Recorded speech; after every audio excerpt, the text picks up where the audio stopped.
Time is a really interesting thing.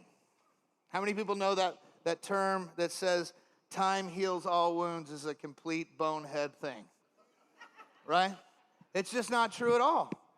In fact, time is one of those things that leads to confusion and a bit of delusion sometimes.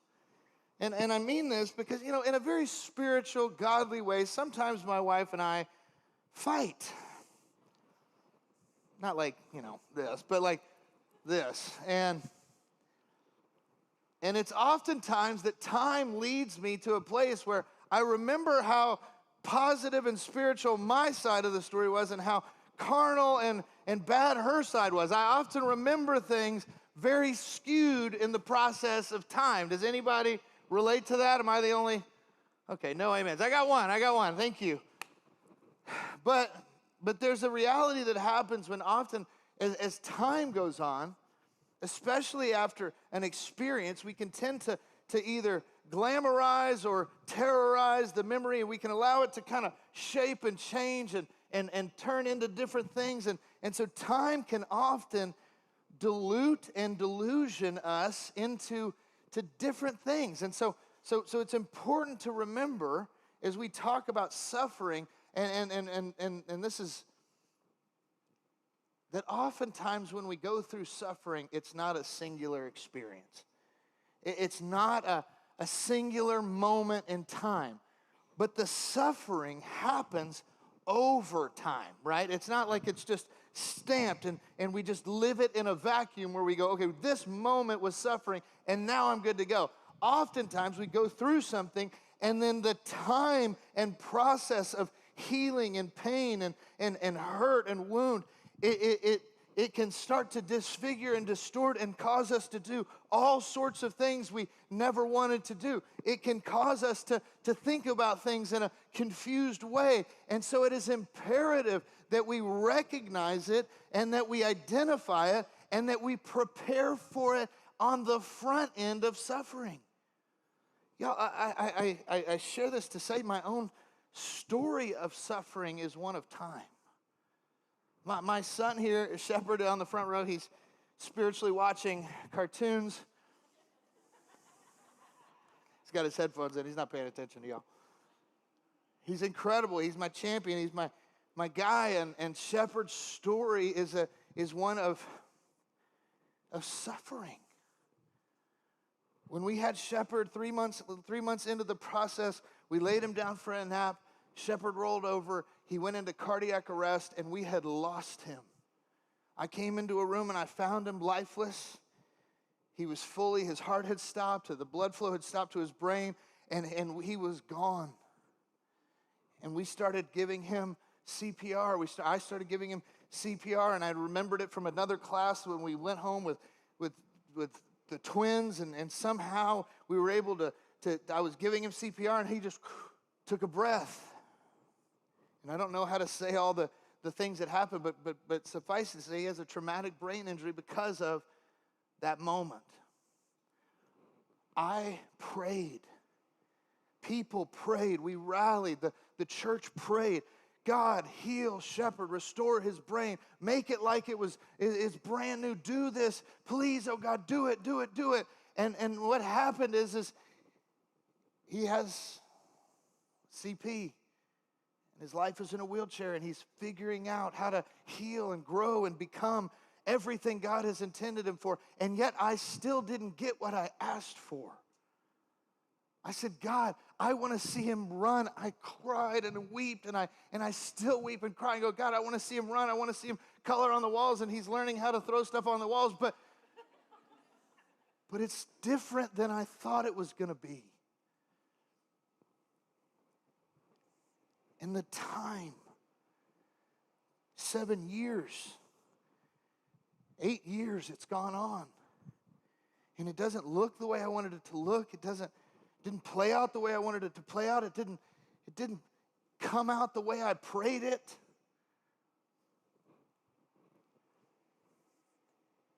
And yet the instruction remains from the apostle. Don't lose heart. Don't lose heart. Don't lose the truth. Don't lose what's going on. This is our anchor verse for the whole series. Therefore, we do not lose heart, even though our outward man is perishing. Yet an inward man is being renewed day by day, for our light affliction, which is for a moment, is working for us a far more exceeding and eternal weight of glory. While we do not look at the things which are seen, the outcomes, but at the things which are not seen. For the things which we see are temporary, but the things which are not seen, that is that which is eternal. So I see an unanswered prayer. I see a wheelchair. I see a struggle to do things that other kids can do easily. And yet all of that is going to go away someday. And that boy's going to run. That boy's going to dance, and he's going to be free, and he's going to do more than he ever wanted to or asked or imagined. And I just have to live on this side of hope. I don't know if it'll happen this side of the veil, but I don't live on one side of the veil. And so, beloved, as we endure suffering, we mustn't look at that which we see, but that which we don't see. What is being shaped and molded and changed inside of you through the process. And listen to me, this I'm not making light of it. This is the book. Through our light afflictions. That doesn't feel light. But in comparison to eternity, it is nothing. Don't hear me say your pain is nothing. Your pain matters. But I'm saying over time, we've got to be wary of understanding that you can lose heart. He wouldn't be giving an instruction to a church if it wasn't necessary. The Bible doesn't say things that it doesn't waste words. The reason he's saying, do not lose heart in the pain and the light affliction is because it's easy to let the time and distance of space that's gone between an event and you and unanswered prayers and confusion. It can cause us to see things differently, to hear things differently, to interpret things oddly. It can cause us to make crazy decisions, do things that just don't make a lick of sense, because we feel like we need to take it upon ourselves to fix it. Case in point, a guy named Abram. Abram, in Genesis 12, spitting all over my iPad, 1 and 3, at 75 years old, Abram is told that he is going to go find a new land, start a new people, and that God is going to use him and his offspring to change the world. And they're going to be more than you can number on the stars in the sky. It's going to be this crazy, crazy experience where you're going to set off and change the world. And you're going to do it through children. But the only problem with that is, see, in Genesis 11:30, it said that his wife Sarai was barren. That in the midst of her suffering, not able to have children, unable to bear kids, her husband gets promised that they're going to have kids. They're on advanced age already. And, listen, 75's young, but we're going to see where it goes. But she's barren. And yet God has set a promise to her husband that says, through you, you're going to have the descendants of the world are going to be through your seed. Confusing, exciting, wonderful, beautiful, don't understand it, can't comprehend it. And yet time starts to happen. For years, they have no idea what that's going to look like. I'm sure they're trying, but it's not working. 13 years into the process, Abram has his first great idea. I think God meant for me to fix this on my own. He said all the people of the world are going to come, all the descendants, there's going to be all these people that come through me. I'll tell you what, I know I can't have kids because my wife is barren. I'll appoint my servant as my heir. And through him, that's how God's going to fulfill his promise. Well, that's all fine and good until God intervenes and goes, no, no, no, in Genesis 15:4, that's not my heir. Your son is my promise. You see, we've got to understand that our plans are not his plans. And then when we are in the middle of confusion and pain, and I mean, think about that. What's going through Sarah's mind? Sarai at the time. My husband was just promised that these descendants are going to come through him. I'm barren. I'm the problem. I'm the one that's messing up God's plan. I'm the one who's screwing this up. I'm ruining it for him. Oh my God, what am I going to do? 13 years later, that has diluted itself into a moment where he goes, okay, no, don't worry. It's not about us. Here, this guy will be my servant. God goes, no. So then she goes on, and so it finally comes to fruition. Her sin is doubting what God could do. And she finally goes, here, take my servant, take my servant. You can have a baby with her, and then the descendants will come. That actually happens. He goes, okay, let's do it. Y'all, that is the worst plan possible, and it caused a bad scene. Like, it created a people that opposed God in wickedness. It is a bad deal. All of a sudden, now they have a son, and God goes, that's not what I meant. Your son is my promise. Y'all, how many of you know, how many of us need to be prepared that when we're in the midst of confusion and pain and suffering, we're going to come up with some bad ideas that we need to stop from. But even when you mess up, God will still finish his promise. Even when we doubt and we fear, even when we get confused, even when we make terrible decisions, God didn't say, you did what? I can't believe it. The deal is off. No, even in the midst of their dumb ideas, he said the deal is still on. The son is coming. And so we have the freedom to go, God, I don't want to make those dumb calls. I don't want to make those bad decisions. I'd like to learn from my friends in the past so I don't have to jump out and make these, listen, did God still use them? Yes. Did they have to deal with the byproduct of their delusion? Yes. And 13 more years go by. And at the age of 99 years old, finally, a little boy named Isaac is born. Beloved, 25 years. They walked through confusion and pain and bad choices and badder choices and worse choices.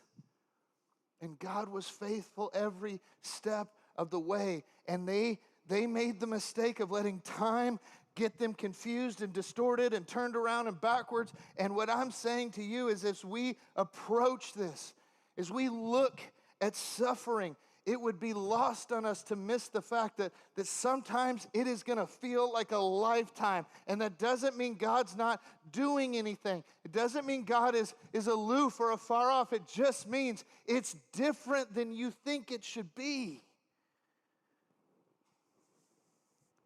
I want to see X. I want to see this. I want this to be, because this is the most comfortable, fun, whatever. This is the thing I'm looking for. And God's going, I'm doing something inside that you don't understand. I'm walking something out. I'm playing it out. There's something that's going to happen in the process. And so, beloved, I want to look to the scriptures and say, God, what do we do? What do we do with that?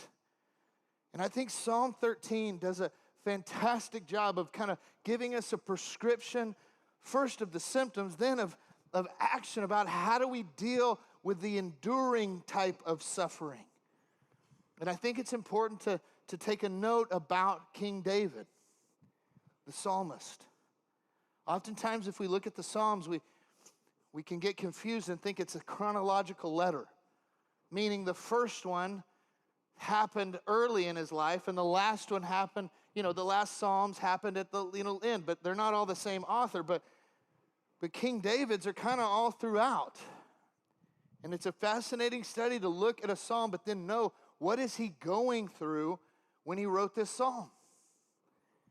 You know, there's Psalms that he writes, courageous, big, bold, intense Psalms that he writes when he's preparing in his early days, when he's sitting out in the fields and he's playing songs unto the king and he's living in righteousness and he's preparing for battle and he's fighting bears and lions and he's got this courageousness to him. And then there's a marked moment in his life with Bathsheba where he lusts and adulters and murders. And God still uses him anyway. And on the other side of that moment, you see him write things that are extremely vulnerable, real, a bit broken. And both of those are beautiful parts of the Psalms. There are some times in life you're going to be bold and big and courageous, and there's other times in life you're barely hanging on, and David gives us license for both. And so our invitation is to look at this psalm and understand this psalm comes not when he's in early ministry, not when he's in early life, but when he is on the run fleeing from his son Absalom, who has usurped his kingdom, who has won over the affection and love of the people, kicked him out of town, and put him on the run for murder.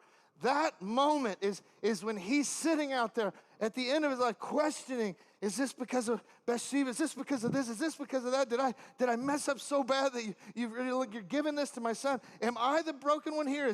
He's confused. He's in suffering, and it's a long-lasting suffering. And in Psalm 13, he says this, how long, O Lord, will you forget me forever? How long will you hide your face from me? How long shall I take counsel in my soul, having sorrow in my heart daily? How long will my enemy be exalted over me?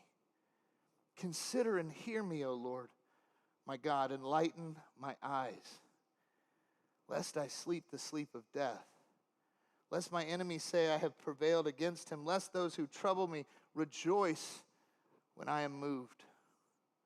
But I have trusted in your mercy, and my heart shall rejoice in your salvation. I will sing to the Lord because he has dealt bountifully with me. You see, I want to recognize something really quick that David shows us here. Something that happens over the time of suffering, over a season of suffering. That your feelings start to become reality. Your feelings and your emotions start to play tricks on you and tell you lies and confuse. Beloved, your feelings will start to make you think that God has forgotten you. I mean, think about for a moment. One of the things that used to happen to me constantly as a youth pastor is I would have sweet little knuckleheads. They'd come up to me and they'd say, hey. And you knew it because their face is just like, I'm about to get him. And I would want to start running right about then. And they'd say, hey, you remember my name?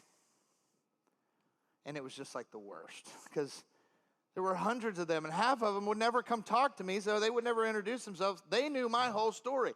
I didn't have a clue what their name was. And so I would sit there and just pray, God, what is their name? Why? Because they were looking for a reason to be offended. So they'd say crazy things like, hey, what's my name? And if I couldn't come up with their name, which, you should as a pastor, you need to remember. If you couldn't come up with it, they would just go, see, I knew the church didn't care about me. I'm like, you're putting a lot of weight on this old brain here. But to forget someone is the first step towards someone having a reason to turn away. If it feels bad when someone forgets your name, how much worse would it be if God forgot you entirely? Think about the weight of what he's saying. How long, oh God, will you forget me? Will you forget me forever? Is it going to be forever that you just don't even know me?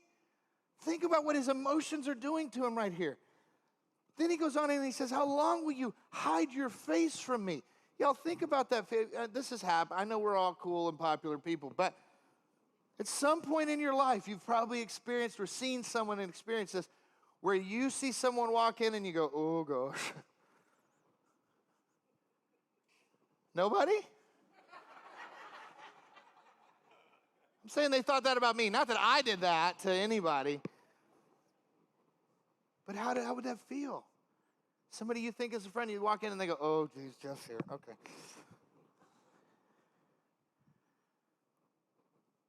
What if God did that to you?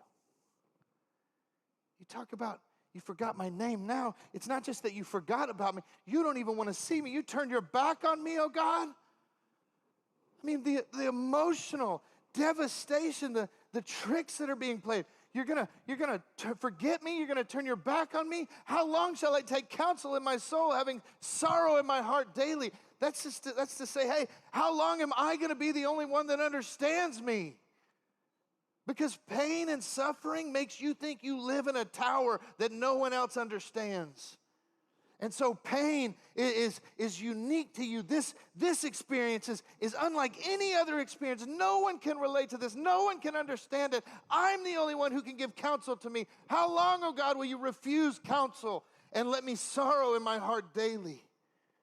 How long will my enemies be exalted over me?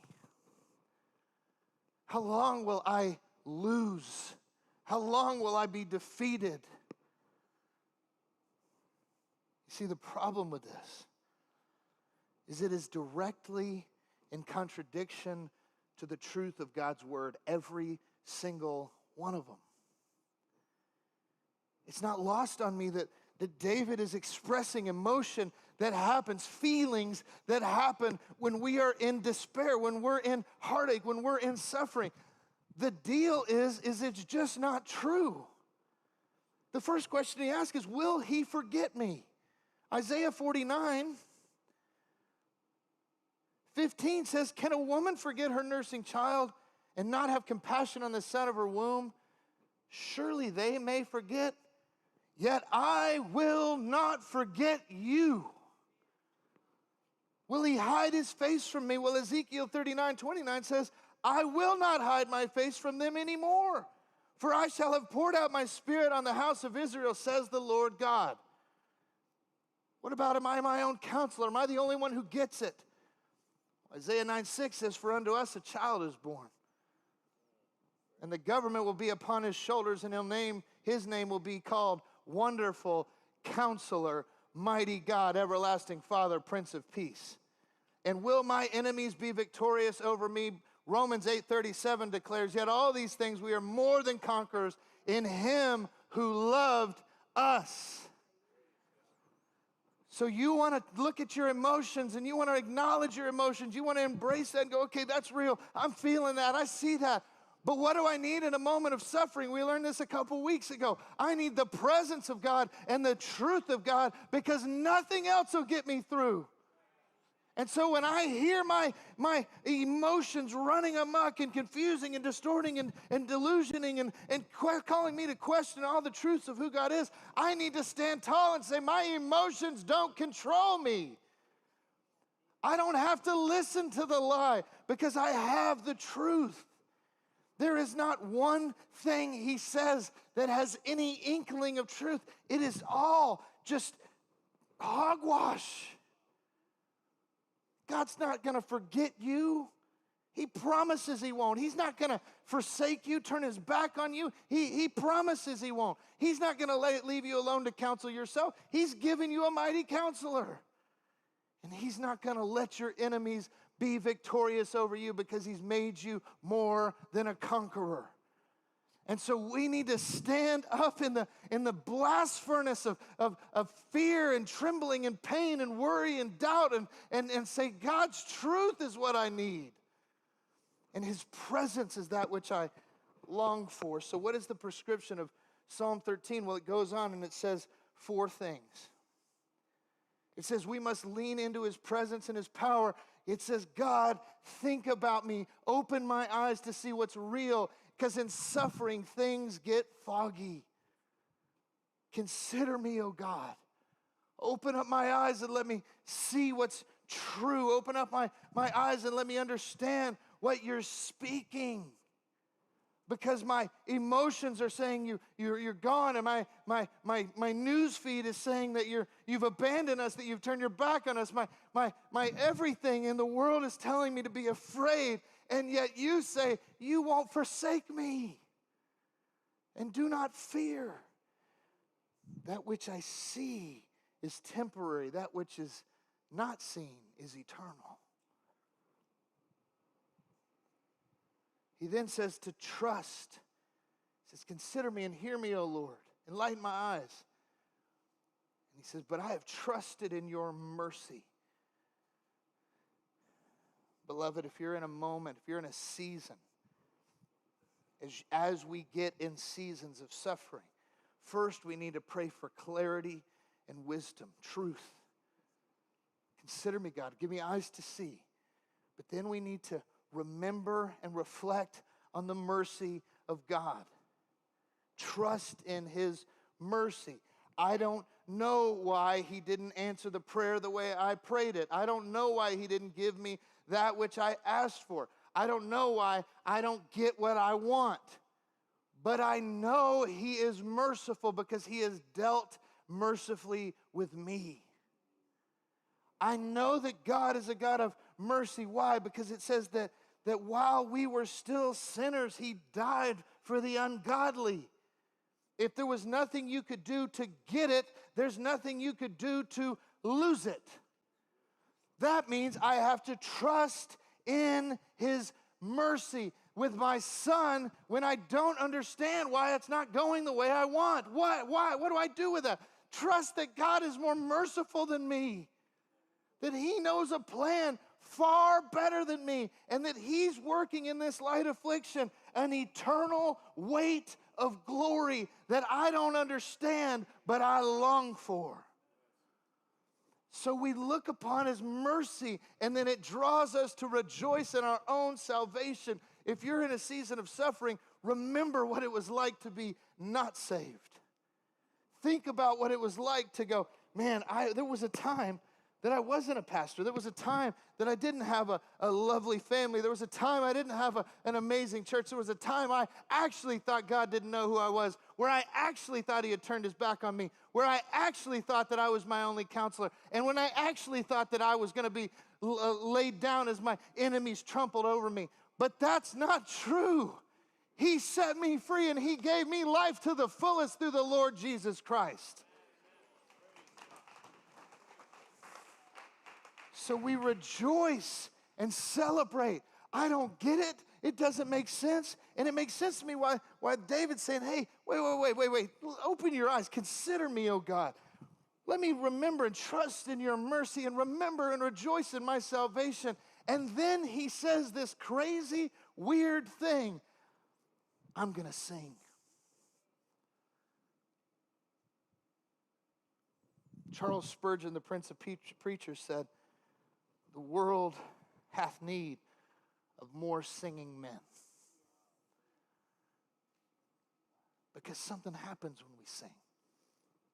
Something disconnects from logic and understanding and delusion and confusion. And we get to have this authentic expression of love between us and God. So it's fascinating to me that the same man that slayed giants, messed up big time, fought bears, messed up big time, was also a man that sung. Spurgeon was also quoted saying that there was this maidservant that worked in his home, and upon questioning her why she sung all the time while she was doing her chores, she simply responded, and it resonated with him. Because singing keeps the pain away. Something happens when we sing. So I'm not saying that you gotta, go out of here and try to get a recording label. Most of us shouldn't. But I'm saying sometimes as we reflect on his mercy, as we rejoice in our salvation, as we trust in his plan, as we recognize that we don't have it all together and he is all together, has it together. The only thing left for us to do is sing.